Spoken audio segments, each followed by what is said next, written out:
ওগো, আজকে সারাদিন ঘুরে কোনো কাজ পেলে? না গো রাহেলা, আজকে সারাদিন ঘুরেছি কিন্তু কেউ কাজ দেয়নি। দেখি আগামীকাল আবার যাব, একটা না একটা কাজ তো পাবো, আল্লাহ ভরসা। বাবা, আমাদের এত অভাব কেন? আমাদের এই অভাব দূর হবে না? বাবা পলাশ, আমাদের অভাব আছে ঠিকই, কিন্তু ভালোবাসার তো অভাব নেই। আর আমাদের যতদিন ভালোবাসা থাকবে ততদিন আমাদের দুঃখ থাকবে না। পরের দিন সকালে শান্ত কাজের সন্ধানে বের হয়। হাঁটতে হাঁটতে একটা মুদিখানার দোকান দেখতে পায় এবং সেখানে যায়। তারপর ভাইয়া, আমি আপনার দোকানে এসেছি একটা কাজের জন্য। আপনার দোকানে একটা কাজ হবে তাহলে আমি করতে পারতাম। দেখো ভাই, 2 দিন আগে একটা কাজের লোক নিয়েছি, এখন আর কাজের লোক লাগবে না। তুমি আসতে পারো, অন্য কোথাও দেখো। শান্ত তখন মনের ভেতর দুঃখ নিয়ে হতাশ হয়ে ফিরে গেল। আবারও হাঁটা শুরু করল।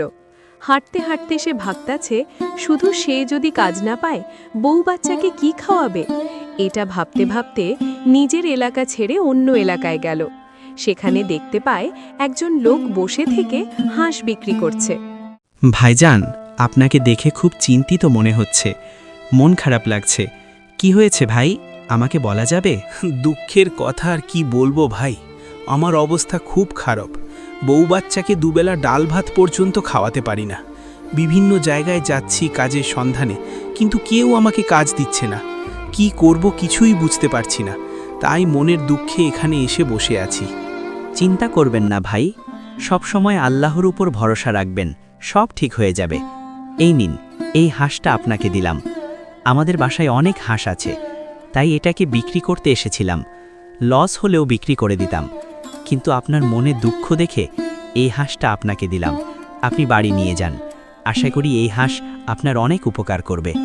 আপনি না বলবেন না, নিয়ে যান ভাই। এরপর শান্ত লোকের কাছ থেকে হাঁস নিয়ে বাড়ির দিকে রওনা হলো। শান্ত সামনের দিকে, হাঁস পিছনের দিকে। এভাবেই হাঁটতে হাঁটতে একটা সময় বাড়ি পৌঁছে গেল। তারপর বউ, আমি এসেছি। তোমরা কোথায়? দেখো কি এনেছি তোমাদের জন্য। কি এনেছো গো?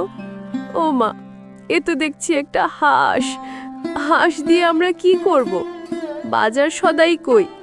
কাজ পেয়েছো তুমি? ওগো, আমার ছেলেটা তো গতকাল রাত থেকে না খেয়ে আছে, আমিও না খেয়ে আছি।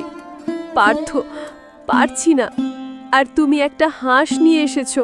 তুমি চিন্তা করো না বউ, আজকের দিনটা কোনো রকম চালাও। পাশের বাড়ি থেকে চাল নিয়ে আসতেছি। তুমি খিচুড়ি রান্না করো, আর এই হাঁসের মাংস দিয়ে খাবো। না গো, এই হাঁসটা অনেক সুন্দর। এই হাঁসটাকে রান্না করতে মন চাচ্ছে না, রেখে দিতে ইচ্ছে করছে। আমাদের বাসায় রেখে দিই।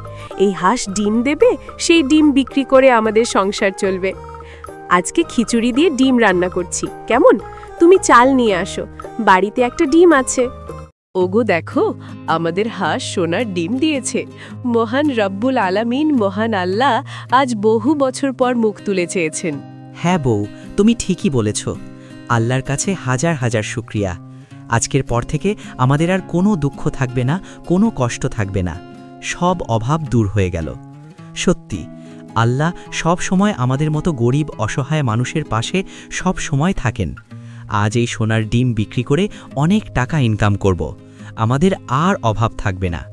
ছোট্ট বন্ধুরা, এরপর শান্ত হাঁসের সোনার ডিম বিক্রি করে অনেক টাকা পেল। সেই টাকা দিয়ে বড় বাড়ি কিনল। তারপরে শান্ত তার স্ত্রীকে নিয়ে, একমাত্র ছেলে পলাশকে নিয়ে সুখে শান্তিতে বসবাস করতে লাগলো।